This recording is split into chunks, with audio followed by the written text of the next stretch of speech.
Bonjour, Boker Tov, Shavua Tov. Nous allons étudier cette semaine la parashat Vayishlach dans le cadre du Bet HaMidrash Hillel, Bet HaMidrash fondé à la mémoire du Rav Hillel Pevzner Zichrono Livracha. Aujourd'hui, nous allons étudier la première montée, le Rishon de la parasha. Notre étude commence au Perek Lamed Bet, au 32e chapitre du livre de Bereshit, Pasuk Dalet, verset 4. Donc nous avons laissé Yaakov à la fin de la parasha de Vayetse, dans un endroit appelé Machanaïm, où il y avait là-bas 2 camps d'anges qui étaient auprès de lui, et il s'apprête maintenant à aller en Eretz Israël, retrouver ses parents et surtout retrouver son frère Esav, qui, je vous le rappelle, s'était promis au moment venu de se débarrasser de son frère Yaakov. Donc Yaakov a fui, on a vu sa réussite extraordinaire à Haran, retour de Yaakov, extrêmement riche, marié, avec des enfants, 4 femmes, Rachel, Léa, Bilha, Zilpa, 11 garçons, 1 fille, et là, il doit aller vers son frère. Pasuk Dalet, Vaishlach Yaakov, Yaakov, il a envoyé Malachim, des émissaires, mais il faut ici traduire des anges, comme Rashi le dit, les Fanav qui aillent devant lui, El Esav arrive vers Esav son frère, Artsa Seir, vers la terre de Seir, Sédé Edom, dans le champ de Edom, c'était là-bas où était installé Esav. Vaishlach Yaakov Malachim, Yaakov il a envoyé, donc si on traduit littéralement c'est des émissaires, mais Rashi nous dit Malachim Mamash, vraiment des anges, puisque à la fin de la paracha de la semaine dernière nous avons vu qu'il avait vu des anges à Machanaïm, 2 groupes d'anges, une partie de ces anges ont été envoyés à Esav pour lui prévenir de l'arrivée de Yaakov. Artsa Seir, donc il faut dire les Eretz Seir, vers la terre de Seir. Et encore une fois, une règle grammaticale très importante. Des fois, au lieu de dire les vers un endroit, on dit l'endroit et on finit par un he. Kol teva, tout mot chez tzricha lamed betrilata, qui a besoin d'un lamed au début. Donc par exemple, les Eretz Seir, vers Eretz Seir. Itil la hakatouv, le pasouk des fois il met un he, besofa. Artsa, au lieu de les Eretz. Artsa Seir, vers la terre de Seir. Donc voilà, Yaakov a envoyé ses émissaires. J'aimerais juste souligner un point que le Ramban, le Nachmanide, dit ici. Le Nachmanide dit ici que cette paracha est très importante pour plusieurs points. Le premier, Yaakov est sauvé par Akadosh Baruch Hu, puisque Akadosh Baruch Hu lui envoie des anges pour le protéger. Et malgré tout, on va le voir dans cette montée, il ne va jamais avoir confiance en sa tzidkout, au fait qu'il est un tzaddik. Il va toujours douter, se diminuer, espérer plus, tout en ayant la conscience que c'est déjà énorme ce que Akadosh Baruch Hu fait pour lui. Et d'autre part, le Ramban dit, c'est ici notre relation avec Esav, une relation qui va être conflictuelle jusqu'à la fin des temps, jusqu'à Bezrat Hashem, la venue de Mashiach. Et nous devons apprendre de cette paracha comment vivre avec Esav, comment affronter Esav. Donc, finalement, les Malachim partent, mais avant cela, il est obligé de leur dire quelle est leur mission. Pasuk Vaitzav, Otam les morts, il leur a ordonné en disant Kotomeroun, ainsi vous allez dire la Adoni, à mon maître, les Esav, c'est-à-dire Esav. Ko Amar Avdecha Yaakov, comme ça a dit ton serviteur Yaakov. Im Lavan Garti, j'ai habité avec Lavan. Vaecher Ad Ata, et j'ai tardé jusqu'à maintenant. Donc déjà, on voit tout de suite que Yaakov, il part avec beaucoup de bonnes intentions. Il appelle son frère Adoni, il se nomme lui-même Avdecha, et il lui envoie des messages. Il lui dit, j'ai habité avec Lavan. Rachid nous explique, qu'est-ce que ça veut ici Garti, qu'est-ce qu'il a voulu lui signifier en disant Garti. Alors Rachid explique, Lo neasiti sar vechashuv. Je ne suis pas devenu un prince et un homme important. Et la guerre, mais seulement un habitant provisoire. Guerre, c'est quelqu'un qui habite provisoirement. Toshav, c'est quelqu'un qui habite de manière fixe. Garti, ça veut dire j'ai habité chez Lavan, mais pas du tout comme quelqu'un d'important. J'étais un simple migrant, quelqu'un qui était de passage. Donc, Enecha kedai lisnooti, ce n'est pas bien pour toi encore de me haïr, al birkot avicha sur les brachot de ton père. Sheberachani, qu'il m'a béni, heve gevir le achecha. Tu seras le maître sur ton frère. Je suis pas maître du tout. Au contraire, j'ai vécu maintenant des années et des années comme un étranger. Share lonit kaimabi. Et ça ne s'est pas accompli. Donc, si tu m'en veux pour les brachot ne se sont pas accomplis. D'avoir à faire une autre explication, Garti, Begematria Tariag. Garti, si vous faites la valeur numérique, ça fait 613. Tav, donc on va prendre le mot Garti. Gimel, 3. Resh, 200. Tav, 400. Donc en tout, ça fait 603. Plus le Yud, ça fait 613. Qu'est-ce qu'il a voulu dire par Garti? Klomar, c'est-à-dire Im Lavan Aracha Garti, avec Lavan, le méchant, j'ai habité, Vetariag mitzvot shamarti, et j'ai gardé quand même les 613 mitzvot, Velo lamatti mima asav araim, et je n'ai pas appris de ses mauvaises actions. Les commentateurs de Rashi se demandent, mais pourquoi Rashi, c'est un midrash en vérité, pourquoi Rashi il amène ça pour dire à Esav une chose et son contraire. D'abord, si tu veux savoir si les brachot se sont accomplis, non. Par contre, si tu veux savoir dans quel état d'esprit je suis dans un état d'esprit où j'ai affronté la vanne, j'ai gardé les mitzvot, donc j'ai des srouyot, donc j'ai des mérites. Donc s'il le faut, j'interviendrai, entre guillemets, avec tous mes mérites. Donc on voit ici que Yaakov se prépare à toutes les situations. Adoni, soit il est mon maître, soit il est Esav. À chaque fois, il fait bien attention de prévenir les deux possibilités, ou soumission, ou affrontement. Pasuk Vav, Vayeili. Et voilà, j'ai eu, donc dans la maison de Lavan, Shor, beaucoup de taureaux, Vachamor, beaucoup d'ânes, Tson, du petit bétail, Ve'eved, et des serviteurs, Ve'shifra, et des servantes. Va'eshelecha lehagid la'adoni, et j'ai envoyé, donc, ces émissaires, ces malachim, ces anges, les Hagid la'Adoni, pour dire à mon maître, Limtsochen be'enecha, de trouver grâce à tes yeux avant que je revienne en Eretz Israël. Déjà, la question qui se pose, c'est Shor, c'est un. C'est un singulier. C'est un taureau. Chamor, c'est un âne. Shifra, c'est une servante. Et vous avez pu remarquer que lorsque j'ai traduit, j'ai traduit au pluriel. Alors Rashi il nous enseigne une règle, mais avant cela, il va encore une fois souligner quel message il envoie ici. Vaïli Shor Vachamor. J'ai Shor et Chamor, j'ai des taureaux, j'ai des ânes. Abba Amarli, mon père, papa a dit, Mital Hashamaim ou Mishmane Haaretz. Vous vous rappelez la bracha que nous avons vue dans Parashat Toldot, il est béni Veiten Echa Elokim Mital Hashamaim ou Mishmane Haaretz. De la rosée, des grâces, des choses grasses de la terre. Zo ena lomina shamaim velomina haaretz. Et tu vois que la bracha s'est pas accomplie, puisque j'ai ni quelque chose qui vient du ciel, ni quelque chose qui vient de la terre, puisque c'est du bétail et des troupeaux et des esclaves. Donc ça vient du ciel, ni ça pousse par terre. Shor vachamor. L'Arashi va souligner le problème grammatical, pourquoi il nous parle d'un singulier. Derech Eretz, l'habitude est l'omar de dire al shvarim arbe sur beaucoup de taureaux, shor. On dit un singulier. Adam Omer lachavero, un homme il dit à son ami Balaïla kara atarnegol. Cette nuit, les coqs ont crié. Ve'eno Omer karu atarnegolim. Il dira pas ils ont crier les coqs. Il dit le coq a crié, mais quand il dit le coq a crié, son intention c'est les coqs. Mais il emploie un singulier. Va eshelecha leagid la'adoni. Et donc j'ai envoyé, sous-entendu ces malachim, pour dire à mon maître, Léodia shani ba'elecha, pour te faire savoir que je viens à toi.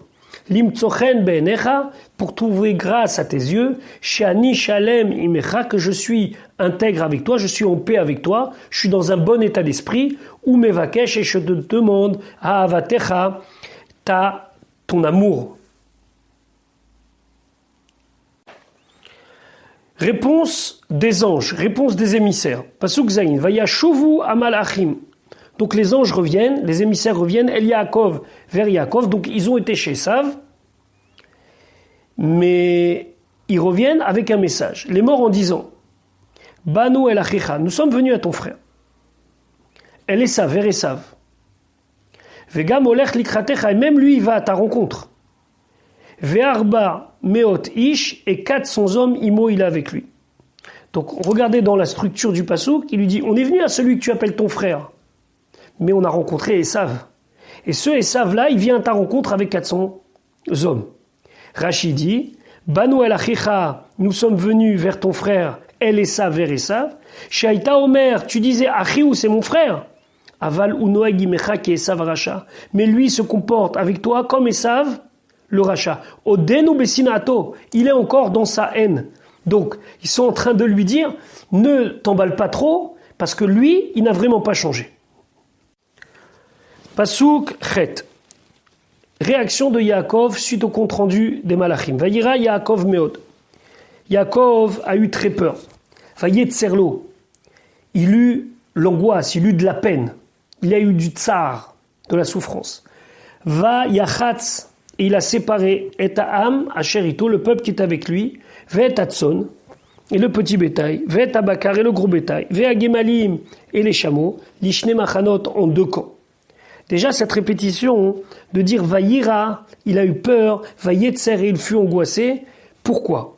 Rachid nous dit il a eu 2 sentiments. Vayira, Shema Yahareg, il a eu peur, de peur qu'il soit tué. Vayetzerlo, et il a eu de la peine, il a été angoissé.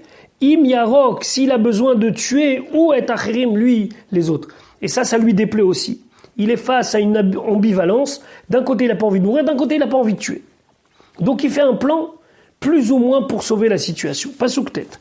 Vayomer, et il a dit, Im Yavo Esav, si Esav vient El Machane à Achat, vers un camp. Je souligne ici que c'est à Achat au féminin. Veikaou, et il va le frapper. Et ici, le veikaou, c'est une forme conjuguée, comme si Machane c'était un masculin. Et on va s'intéresser dans Rashi de voir qu'il y a des mots qui sont des fois masculins et des fois féminins. En tout cas, il dit, si Esav vient dans un des camps et il le frappe, Veaya Machane Anishar Lifleta. Alors le Machane, le camp qui va rester, Lifleta, il sera sauvé. Rashi, d'abord, il va s'intéresser à ce petit problème grammatical. On passe dans la même phrase à un féminin, à Machane Achat, et après Veikaou à un masculin. Rashi, à Machane Achat Veikaou, Rashi dit Machane, le mot Machane Meshamesh, il est utilisé ou bien la Shon Zachar, ou bien au masculin, la Shon Nekeva, et aussi au féminin. Voici les exemples. Il y a un passage dans Télim qui dit Im Tachane Alay Machane. Ici, le mot Machane, c'est un féminin. La preuve, c'est que si c'était un masculin, on aurait dit Im Yachane Alay Machane. Ça veut dire camper. Arelachon Nekeva, donc Tachane, ça veut dire que c'est un féminin. Et d'un autre côté, dans le Chumash, c'est marqué Amachane Hazé. Ce Machane-là, ce camp-là, Hazé, la Shon Zachar. Donc tu vois que des fois, le même mot, c'est quelques exceptions, on peut les contracter à la forme masculin ou à la forme féminin. Chenyesh, She'ar Dvarim, la même chose, il y a des choses, Meshameshim, la Shon Zachar et la Shon Nekeva, qui peuvent être utilisées au masculin ou bien au féminin. Par exemple, le mot Shemesh, soleil. Et là, il va citer des psukim. D'abord, 2 psukim pour nous dire que c'est masculin. C'est marqué à Shemesh Yatsa al Haaretz. Le soleil est sorti sur la terre, Yatsa, c'est masculin. Sinon, ça aurait été marqué Yatsa avec un He. Miktse Hashamayim Motsao. Là, ici, Motsao, c'est un masculin. Sinon, ça aurait été marqué Motsaha. Arel Shon Zachar. Donc, tu vois que Shemesh, priori, est masculin. Pourtant, il y a un pasuk qui dit, dans Melachim, Ve'ashemesh zacha halamaim. Le soleil a brillé sur l'eau, et pas zarach. Il a brillé dans la forme masculine. Zaracha, ça veut dire forme féminine. Arelachon nekeva. Donc on voit que c'est pas un masculin, mais c'est un féminin. Tren ruach. La même chose, ruach. Le vent. Des fois, il est masculin, des fois, il est féminin. Vin et ruach gedola ba'a. Voilà un grand vent. Et là, c'est ruach gedola. Gedola, ça veut dire féminin.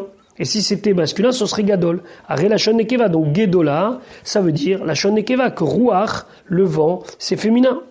Vayiga be'arba pinot abait. Aré la shon zachar. Là-bas, c'est marqué qu'il a atteint les 4 coins de la maison. Et on a dit Vaïga, et Vaïga, c'est il a atteint comme si c'était un Zachar, un masculin. Si c'est un féminin, on aurait dit Vatiga. C'est marqué Verouach Gedola Vechazak Mefarek Harim. Un grand vent qui va démanteler les montagnes. Rouach Gedola, féminin. Aré Lachon, Zachar ou Lachon Ekeva. Et là, c'est pire. C'est que dans le même passouk, il y a Lachon Zachar et Lachon Ekeva. Parce qu'on dit Rouach Gedola, féminin, Vechazak. Et Chazak, c'est masculin. Donc on voit, une fois comme ça, Vechen Esh. Le mot Esh aussi, le feu. Ve'esh Yatsa Me'et Hashem. Il y a un feu qui est sorti de Dieu. Yatsa avec un He, ça veut dire que c'est un féminin, Lachon Nekeva. Et d'un autre côté, c'est marqué dans Teilim, Esh Loet, un feu dévorant, brûlant, Lachon Zacha. C'est un masculin. Donc Rachid te dit, il y a quelques exceptions, ne t'inquiète pas, il y a des mots qui passent les deux, masculin ou féminin. Maintenant, la stratégie. Ve'aya Machane Anisha Lefleta, le camp qui va rester, il pourra se réfugier. Al-Kocho, obligatoirement. Pourquoi ? Qui est l'achemimo, car je vais lutter contre lui. Ça veut dire quoi ? C'est pas qu'il a un doute sur la réussite de cette stratégie. Il est sûr qu'il va réussir. Il se dit, si je l'attaque, très bien. Donc l'autre camp est sauvé. Point. Parce que si je l'attaque, j'irai jusqu'au bout.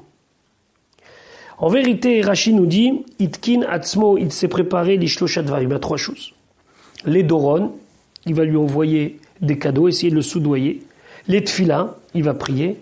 Ou les Milchama, et se préparer à la guerre. Les Doron, dont on voit qu'il s'est préparé à le soudoyer, à lui envoyer des cadeaux. C'est marqué, Vata'avor Amincha al-Panav. On va voir qu'il va envoyer une quantité phénoménale de bêtes qui vont passer devant Esav. Pourquoi ? Pour lui dire, voilà, tout ça c'est à toi. Donc il s'est préparé à lui envoyer des cadeaux. Les Tfila, à la Tfila, comme on va dire tout de suite dans le Pasuk Yud, Eloke Avi Avram, il va prier le Dieu de son père Avram. Son père ici, il faut comprendre son grand-père, comme on l'a déjà vu plusieurs fois, que le grand-père est appelé père.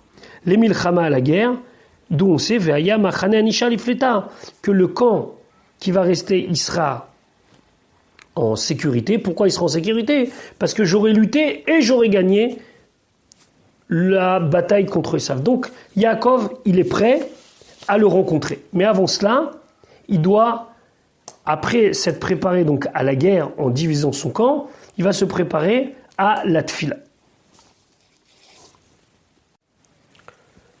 Pasuk Yud. Vayomer Yaakov, il a dit. Ici, c'est dans le sens qu'il a prié. Eloke Avi Avram, le Dieu de mon père Avram. Ici, c'est dans le sens grand-père. Veloke Avi Yitzhak, et le Dieu de mon père Yitzhak. Hachem, Dieu. Aomer Elai, qui m'a dit, Shuv le'artsecha, retourne dans ta terre, un molatecha, et dans ton pays natal, vehetiva imar, et je te ferai du bien. Rashi va d'abord s'intéresser à un problème, entre guillemets, qu'il trouve dans le Passouk, puisque nous avons déjà appris plusieurs fois que Akadosh Baruch Hu ne met jamais son nom avec un personnage qui est encore vivant. Pourquoi ? On avait vu dans Rashi précédemment que Akadosh Baruch Hu ne peut pas s'associer à un homme vivant, puisque jusqu'à la fin de sa vie, on n'est pas sûr qu'il va continuer dans la voie d'Akadosh Baruch Hu. Et là, alors que précédemment, on avait vu à la fin de la paracha de Vayetse que Yaakov, quand il priait au Dieu de Pachad Yitzhak, il ne disait pas Eloke Yitzhak. Ici, il dit Eloke Avi Yitzhak. Selon le principe qu'on n'associe pas le nom d'un vivant à Dieu, comment c'est possible qu'il a dit ça ? Rachid dit Veloke Avi Yitzhak, le Dieu de mon père Yitzhak, ou l'Alan, plus haut. Donc, si vous voulez remonter un petit peu, c'est le Pasuk Membet, c'est le 42e verset du chapitre, Lamed Aleph du chapitre 31, où Omer, il dit là-bas, ou Pachad Yitzhak. Et on avait étudié qu'il ne voulait pas dire Eloke Avi Yitzhak, parce que son père est encore vivant. Ve'od, et encore une autre question que Rashi se pose dans le Pasuk. Ma'u shezachar ve'izkir shem hamiyuchad. Pourquoi il a besoin de dire le nom particulier d'Hachem ? Hachem a Omer Elai. Il a dit, Vayomer Yaakov, il dit Eloke Avi Avram, le Dieu de mon grand-père Avram, Veloke Avi Yitzhak, et le Dieu de mon père Yitzhak, Hachem. Et ici, Hachem, c'est Yud Kevavke, le nom particulier. Ayalo Lirtov, il aurait dû continuer la phrase. Aomer Elai Shuv Lertzecha Vegomer. Et dire, Vayomer Yaakov Eloke Avi Avram Veloke Avi Yitzhak, le Dieu qui m'a dit, et sans le mot Hachem. Et là, Kachamar Yaakov Lifna Kadosh Baruch Hu. Mais comme ça, Yaakov, il a dit devant Kadosh Baruch Hu. Shete Haftachot Iftertani. Tu m'as fait 2 promesses. Achat, une, Betseti mi Betavi.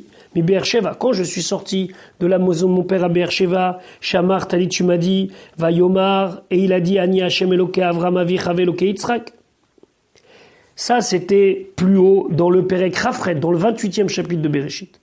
Vesham Amar Tali, là-bas, tu m'as dit, Ushmarticha Bechol Asher Telech. Je te garderai où tu iras. Donc c'était quand il quittait Beersheva pour se rendre à Haran. Ou Bevet Laban Amar Tali, quand j'étais à Lavan, chez Lavan à Haran, tu t'es révélé à moi et tu m'as dit Shuv el eretz avotecha ol molatecha veyeimach, retourne dans la terre de tes pères, dans ton pays natal et je serai avec toi. Vesham nigleta elai beshem ameyuchad levado. Et là-bas, tu t'es dévoilé à moi avec le nom particulier, ça veut dire Yud Kevavke. Chez Nehemar, comme c'est marqué, Vayomer Hashem el Yaakov Shuv el eretz avotecha. Là-bas, aussi Dieu, il se dévoile à lui sous le tétragramme, le Yud Kevavke. Donc, sur ces 2 promesses que tu m'as fait sous le nom d'Akadosh Baruch Hu, comme il s'exprime par Yud Kevavke, Hachem, le début du tétragramme, alors comme tu m'as promis sur ce nom-là, j'invoque ce nom-là. Et donc, quand il dit Vayomer Yaakov, Eloke Avi Avram, Veloke Avi Yitzhak, Hachem, toi Yud Kevavke, qui s'est adressé à moi à ma sortie d'Eretz Israël et avant mon retour, sur ce nom de Yud Kevavke, je te demande l'accomplissement de ce que tu m'as promis. Pasuk Yud Aleph. Mais là, Yaakov, il a un problème. C'est qu'il se dit, est-ce que je mérite tout ça? Alors il dit, Katonti. Katonti, ça veut dire je suis trop petit. Mikol HaChassadim, de tous les bienfaits, ou Mikol HaEmet, et de toutes les choses vrai, ça veut dire de tout le bien que tu m'as fait, Asher asita et avdecha, que tu as fait avec ton serviteur, Ki vemakli avarti et ayardenazé, car avec mon bâton j'ai passé ce Jourdain. J'avais rien. Vous vous rappelez qu'il avait été complètement dépouillé par Eliphaz, le fils de Esav. Donc il est arrivé à Haran avec rien. Ve'ata, et maintenant, Haïti lishne machanot. Maintenant, j'ai 2 camps. Ça veut dire j'ai 2 quoi séparés en 2 camps et les 2 sont immenses. Katon timikol achassadim. La Gemara Shabbat, elle dit, qu'est-ce qu'il a craint ici pour dire je suis trop petit? Il dit, nitma et tout zechiyotai. Mes bénéfices, mes mérites ont diminué. Par quoi? Al-yede achassadim va'emet shasita imi. Avec tout le bien que tu m'as fait. Ça veut dire, il est conscient, j'ai un capital de mérite, j'ai un bonus, mais ça y est, je l'ai mangé. Tu m'as fait tellement de bien que peut-être que j'ai mangé tout mon capital de bien. Alors, par quoi je te demande de me sauver? Les kachani yere shema misheftartani nitlachlachti bechet. Peut-être que j'ai peur que depuis que tu m'as promis, je me suis sali en fautant. Veigrom li leimaser biyadesav. Et j'ai peur d'être maintenant mis dans les mains d'Esav. Ou Mikol Haemet, c'est quoi? Ou Mikol Haemet, hamitat devarecha. La véracité de tes paroles. Ça veut dire que tout ce que tu dis, tu l'as accompli. Chez Shamar Tali, kol haftachot sheftartani. Tu m'as gardé et tu as accompli toutes les promesses que tu m'as promis. Ki vemakli, car avec mon bâton, lo hayaimi lo kesev velo zahav velo mikne. Je n'avais ni argent, ni or, ni bétail, et là, makli levado, seulement mon bâton. Au Midrash Haggadah, le Midrash Haggadah dit pourquoi il parle de ce bâton-là, ce fameux bâton. Nathan Maklo Beyarden, il a mis son bâton dans le Jourdain, Venibkea à Yarden, et le Jourdain s'est ouvert. Pasuk Yudbet. Hatzile Nina, sauve-moi, s'il te plaît, ou bien selon d'autres traductions maintenant, Miyad Achi de la main de mon frère, Miyad Esav de la main de Esav. Ki yare anochioto, car je le crains. Pen yavo, de peur qu'il vienne. Vehikani, et qu'il me frappe, dans le sens qu'il me tue. Em albanim, la mère sur les enfants. Donc Yaakov continue sa tfila et il dit, Pasuk Yud Gimel, Veata Amarta, et toi tu as dit, Hetev etiv imach. Donc la traduction littérale c'est comme ça, Hetev, faire du bien, etiv imach, je te ferai du bien. Fais samti et zaracha, et je mettrai ta descendance, kechol hayam, comme le sable de la mer, asher lo yisafer, qu'on ne peut pas compter merov, tellement il est nombreux. Rachid explique pourquoi un double terme Hetev etiv. Hetev, faire du bien, c'est bisrutra, c'est par ton mérite. Tu mérites, toi, à part d'avoir du bien. Etiv bisrutavotecha, et je ferai du bien pour le mérite de tes pères. Vesamti et zaracha kecholayam, et je mettrai ta descendance comme le sable de la mer. Donc c'est Yaakov qui dit à Hachem, tu as dit ça. Mais Rachid dit Ve'echana marlo ken, où est-ce qu'il lui a dit une telle chose? Ve'alo lone marlo ela, ve'aya zaracha kafar haaretz. Ça juste, Hachem lui a dit, ta descendance, elle sera comme la terre, la poussière de la terre, pas kechol hayam. On n'a jamais vu que Akadosh Baruch Hu, il a dit à Yaakov, ta descendance, elle sera comme le sable de la mer.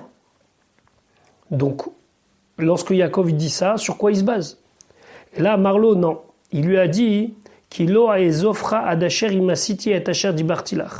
on a vu plus haut, au début de la parasha de Vayetse, que Dieu il a dit Kilo aezofra, je t'abandonnerai pas. Ad jusqu'à Asher, que imasiti, si j'ai fait et Asher dibartilach, ce que j'ai parlé à ton sujet. Et on se rappelle que Rachid avait dit il ne faut pas traduire dibartilach, ce que je t'ai parlé, mais ce que j'ai parlé à ton sujet. Où l'Avram Amar et Avram il a dit Arba arbe et zaracha kechorve hashamaim vekachol asher al sefataya. Mais Avram il a dit je vais multiplier ta descendance comme les étoiles du ciel et comme le sable qui se trouve au bord de la mer. Donc puisqu'il a dit Avram, cette promesse qu'il a faite à Avram devait s'accomplir chez Yaakov. Donc Yaakov il dit fais ce que tu m'as dit, que ma descendance elle sera comme le sable de la mer. Juste pour compléter par un petit Yalkut sur Ishaïa. Ishaïa, le prophète Isaïe, dit vers Reshaïm Kayam Nigrash. Les Reshaïm, ils sont comme la mer qui fait du bruit, qui rugit.